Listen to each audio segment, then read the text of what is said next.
Hello, this is Matt on the Moon Lambo channel. Yesterday I put out a video highlighting that the SEC paid a firm called Integra $4.1 million. It was a government contract, $4.1 million. And this firm Integra employs Patrick Doody, who is an expert witness of the SEC. So he was their go-to guy for the SEC versus Telegram case. And he's also their go-to guy, one of them anyway, a big one, in the SEC versus Ripple case. This guy is raking in the dough. I mean, collectively, the three people, apparently there are three people that are worked on the Telegram case, and collectively they were pulling in $1,140 per hour. And one of the three was pulling in $500 per hour. And so it's just, I'll just say this. This just seems like an incredible racket to me. This is like a whole different world that I didn't know existed. This just sounds completely crazy. So this is a follow-up to what I reported on yesterday. I also have perspective from an attorney who is within the XRP community who will shed some light on this. And he also stated that, you know, with this asset class, the crypto asset class being in its nascency, there are probably a ton of people, frankly, listening to this video right now that just, even if you've been in the space for like several years and you know more than maybe the typical person to some degree, you could probably demand $500 an hour to be an expert witness in cases pertaining to crypto. So like, I would not be surprised if there's a bunch of people listening right now that actually could do that. And he points that out. Also, there are potential ties, although I think more digging needs to be done, but there are potential ties to Patrick Doody and potentially the Enterprise Ethereum Alliance.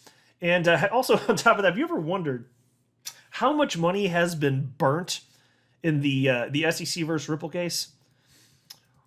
Go ahead and place your bets right now. And I don't have a firm number for you, but an attorney within the XRP community, given that it's his field, he has a suspicion of exactly how much this case has cost, and it's just mind-blowing. So before going any further, I do want to be clear, I do not have a legal or financial background of any kind. I am not offering legal or financial advice, and you definitely should not buy or sell anything because of anything I say or write. I'm just an enthusiast who enjoys making YouTube videos about crypto-related topics, but just as a hobby and just for fun. So here's what kicked this off yesterday. There was a tweet from a journalist named Eleanor Turret, and she is at Fox Business Network. And I believe, as far as I know, she's the one that broke this story here. And the tweet reads as follows. Scoop. Patrick Doody, the independent expert the SEC retained to analyze the perspective of a reasonable purchaser of XRP, is currently employed by a private consulting firm that won a $4.1 million government contract in 2018. The contract was funded by the SEC. Now, that's quite a chunk of change, right? Just for a bunch of opinions from alleged experts here. Well, take a look at this. What's on your screen right now is a declaration from Patrick Doody in the SEC versus Telegram case, and he's citing how much the firm that he works for, Integra, was getting paid by the SEC. So this is publicly available information, and he wrote the following. I am a salaried employee of Integra. Integra will be compensated by the SEC at a rate of $420 per hour for the time I spent on this matter. I have been assisted by additional staff members of Integra to analyze data and documents related to this matter. Integra will be compensated by the SEC at a rate of $500 per hour for the engagement director and $220 per hour for the data analyst for their work. So, if you slap those three numbers together for all three people, including Patrick Doody, that comes out to $1,140 per hour. Now, I don't know if they all work the same number of hours. I don't know how long it took them to do all of their research and then to put together a report, but understand, like, the report would take a crazy amount of time just on its own because it's long and it's very thorough, and you got to spell check and all that stuff. And then you got to do the research in the first place. And so let's say they put just like 2 weeks full-time work into this. I mean, at that rate, at a regular full-time week, you're talking about over $80,000 for this thing. That's crazy. This is quite the racket, is it not? God, I'm not saying that any of this is even illegal, but it's easy to see how people can be incentivized, perhaps monetarily, to go one way or another. Now, like I stated in my video yesterday, from my humble opinion, there is no perfect system anyway. So I'm not even saying that I have like a better idea for how to run stuff. But the good news is, even though some people may be willing to say things that they don't necessarily believe or bend the truth to some degree, and then in public, in court, swear that they do believe it to be true, even if they don't actually, even though there will be people that believe that, the good news is you've got two sides in each case. And so you can have experts on the other side. And I understand that there are all sorts of factors, including how much money can people put into paying experts, this or that. Maybe there's a defendant that can't put it, can't spend the 80 grand to defend them. So I get that. But setting those types of things aside, the good news is that each side does get to put forth what they believe to be the truth and the most compelling evidence. So there is still an opportunity there. In the case of the SEC versus Ripple, at least money is no object on either side. Unfortunately, it is. I kind of said it a little begrudgingly because I don't like that money is no object for the government agency SEC. But specifically on the side of Ripple, I'm pretty happy that it's not as big of a constraint for them. Now, here's what attorney Fred Rispoli had to say. Now, this is a member of the XRP community. He is the attorney that brought he actually sued Jay Clayton and William Hinman. You may recall that when that story, what was that? It's probably been a good 6 weeks or so since that lawsuit was initially filed. He ended up having a conversation with attorney Deaton and decided it would be best to table the lawsuit for now. So right now, those two aren't being sued, Jay Clayton and Hinman, but Fred Rispoli has made it very clear that at some unknown point in the future, when the timing makes more sense, is going to happen again. So you're talking, I believe, is a class action lawsuit. So we got that to look forward to. So hopefully justice shall be done on that front. But here's what Fred Rispoli had to say in response to a tweet from @coining203, a member of the XRP community, who shared this this page. This is from fpds.gov. It's basically a government procurement website, and you can see government contracts here. And if you're looking on the right here, it's not particularly important if you're not looking at your screen. It's fine. Just keep on doing what you're doing. But you can see these dollar figures as I'm scrolling down if you're looking. I mean, it's into the millions of dollars, and this is all to Integra. And again, it's publicly information. This is nothing secret here, but this was pulled up by @coining203, and it was retweeted by attorney Fred Rispoli, who wrote, "Thanks @coining203. These all appear to me just to be contracts for Doody's expert witness services, as opposed to being hired for non-testifying business obligations." So let's pause to note, that's what I was kind of wondering about. It wasn't clear to me. It's especially not normally looking at this type of information on a day in, day out basis. Like, what are the implications of this? If you don't, if you haven't used these types of websites or looked at these types of documents before, it's like, what do I know for sure what I'm actually looking at? I can read the numbers and the words on the screen, but what does it actually mean?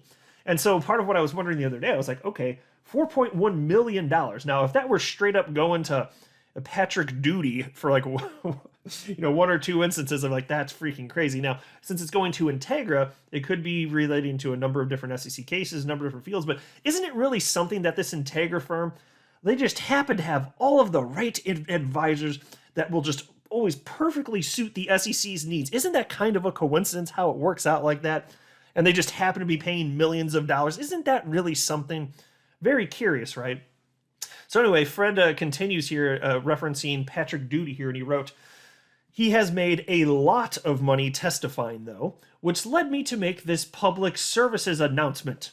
Crypto is so new that if any of you can competently and confidently write and speak well under pressure during cross-examination by an attorney, you should sincerely consider advertising yourself as an expert and charge $500 an hour like Doody. This is not a joke. If you have spent 2 to 3 hours per day researching crypto for the last 2 to 4 years, I would be happy to help you learn how to qualify and advertise yourself as an expert witness on the subject." Oh, that's something. And then Fred tagged me there along with some others in the community. So thank you very much, Fred, for tagging me. Now, that is fascinating. And it's true. Like, this is such a nascent asset class. What's it take to be an asset? Think about this. The person with the most time spent in this field has a little over a decade of time spent in this field. Think about it, because Bitcoin's only been around since 2009. So, well, like an expert has 13 at the most 13 years of experience. That's great. So, like, what's an expert? I don't know. I've been here almost half the time cryptos existed. I've been here about half the time XRPs existed, just about. You know, so like, what am I an expert? I'm just saying. So it's kind of an interesting thought. So, you know, maybe you want to take Fred up on what he's saying here. I mean, if you think that you got that kind of information and maybe you could maybe handle the type of cross-examination under pressure and this or that, that's a high hourly rate, and you get to choose what you charge it, as far as what I can tell based on what he's written here. So I just found that to be incredibly fascinating. So that's all this guy has done, though. This Patrick Doody guy, he's getting paid, and he just happens to be on the side of the SEC, coincidentally, believes everything the SEC happens to believe, and then gets paid. Just a big coincidence, right? When outside of the SEC, and those getting paid by the SEC, it's incredibly difficult. Isn't that funny? It's incredibly difficult to find humans that actually think the SEC is on the right side of history and that there's actual data to support the SEC's claims. But wouldn't you know it, if it's an SEC attorney or somebody paid by the SEC, suddenly now those views align. Crazy how that works, isn't it? It's just insane.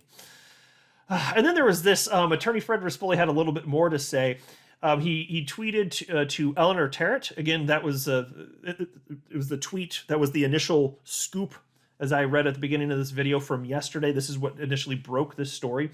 Well, a little bit earlier today, Fred wanted to provide his 2 cents on this, and I found it fascinating, so I wanted to share it with you. And then he wrote that it appears, so referencing the $4.1 million to Integra, he says, it appears this is just the contract or contracts for Doody's expert witness services. So less damaging for credibility, but wow, he raked in the money being the go-to guy for SEC to discuss his mind-reading abilities, RE investors. So isn't that funny to think about this? He's getting paid, and who knows what we'll see. Hopefully, I mean, we'll see the report, SEC versus Ripple report at some point, even if it's after the damn case is over with, right? Presumably we'll see it anyway. So what does that mean? Tens of thousands of dollars paid out to him and Integra? I mean, 2 weeks, like I said, 2 weeks of full-time work with 3 people, you're talking over $80,000 at those rates. And in the report, he's claiming to know why XRP holders bought their XRP. So he's displaying, as Fred put here, he's displaying his mind-reading abilities because he knows why the investors did what they did, right? And of course, then the question is, did he actually speak to one single investor about why they did what they did? One single. And then we also know Attorney Deaton has over 3,000 affidavits from XRP holders who stated that the real reason that they've purchased XRP. So frankly, I have nothing but confidence that Patrick B. Doody's report is going to be torn to shreds. Absolutely just torn to shreds. Somebody from our community named Ryan responded to Fred and wrote, my guess is that he wouldn't be getting that kind of money from the SEC in the future if his expertise went against the SEC, though. Fair? And so that's a sweet, not fair question, right? And here's what Fred had to say. 98% correct. Sometimes an attorney wants an expert that went against them in an unrelated case to bolster credibility, but because of how messy that can get on cross-examination, most experts pick a side. So defense plaintiff, prosecutor, criminal defendant, and stay right there. So it looks like Patrick B. Doody in all likelihood is just going to be an SEC lapdog for the rest of eternity. Then there was this from XRP community member Wrath of Kahneman writing to attorney Fred Rispoli. And Wrath of Kahneman wrote, thanks for this. The SEC has to be able to hire someone, right? Does it matter that Doody's investment firm partner formerly worked at a firm that was a member of the Enterprise Ethereum Alliance? I imagine not, since it is in the past, but the optics are bad. So let me just pause to highlight what's being talked about here. And I didn't mention it in my video yesterday because there wasn't sufficient groundbreaking news. But it is being discussed, so I thought about it some more. I was like, okay, let's talk about this, because the XRP community, even though there's no smoking gun here, admittedly no, the XRP community is continuing to dig into this stuff, so it's all appreciated. So even though there's nothing mind-blowing at this point, I'm going to make you aware of it. And sometimes when we started going down certain paths, our community, big things have been found. So we shall see here. But there is an XRP community member named Sigmund who tweeted out the following just the other day. So Patrick B. Doody of the company Integra testified in court that XRP holders expect profits from Ripple's efforts, likely without interviewing any actual XRP holders. Is his company in the Ethereum Alliance as well? And that's a reasonable question, especially what we've been seeing for the last year and a half or so this case has been going on. Funny you mentioned that. So here's a tweet from XRP community member Wheezy, who tagged me along with a number of others and wrote the following. Patrick Doody mentioned in his declaration to the Telegram case that he was co-founder of LilyPad Capital based in Texas. So I'll just pause to note that information comes from the document I was showing you earlier that highlights how much he was getting paid. That's where the $1,140 per hour came into play. And then Wheezy wrote, the other co-founder is Joseph Alberts. So that's the other co-founder of his firm, LilyPad Capital. Alberts graduated from the University of Texas in Austin, which is the same place as LilyPad Capital, and was previously a partner at Latham & Watkins, who is a member of the Enterprise Ethereum Alliance and partner of Lubin's company Consensus. LilyPad is still active. So there's a loose connection. I don't know if there's anything more to it, but isn't it funny how these people always know somebody? Is it just a simple degrees of separation thing where it's no big deal, or is there something more there? Well, that's what it's been discussed within the community, so I thought, okay, I'll at least mention it here, and we'll see if anything more comes of it. And I appreciate everybody in the community like Wheezy digging into this and just trying to find the truth, because there's a lot on the internet that without everybody out there from our community digging into it, it's relevant, but it would never have been found. So I appreciate all of the efforts here. And then there was also this. Stefan Huber, member of the XRP community, wrote, what is a realistic estimate of what the Ripple lawsuit has cost the SEC and taxpayers to date in total? And then there was a poll, which is on your screen if you care to look, and most assume that it was over $10 million is the nuts and bolts of it. But attorney Fred Rispoli responded to share his perspective and insight, and he said the following.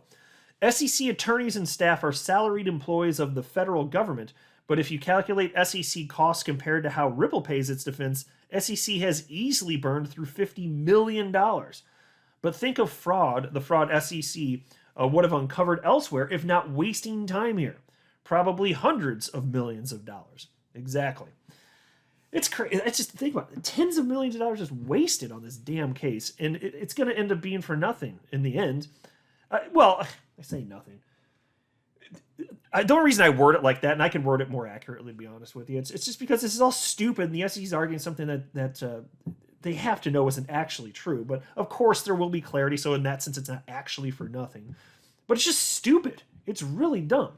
At least for Patrick Doody, he's happy. He's making a boatload of money here. And by the way, so he mentioned he's a salaried employee, sure, but with how much Integra's getting paid, you think he's getting a bonus for his work just in general? You think he's getting a bonus check, quarterly, annually, something? You think that might be factored in? I'm going to guess the answer is yes. I'm guessing he's not just salaried. Let me know what you think, but I'll wrap up here. I'm not a financial advisor. You should not buy or sell anything because of anything I say or write. That would be a very, very, very bad idea. Until next time, to the moon, Lambo.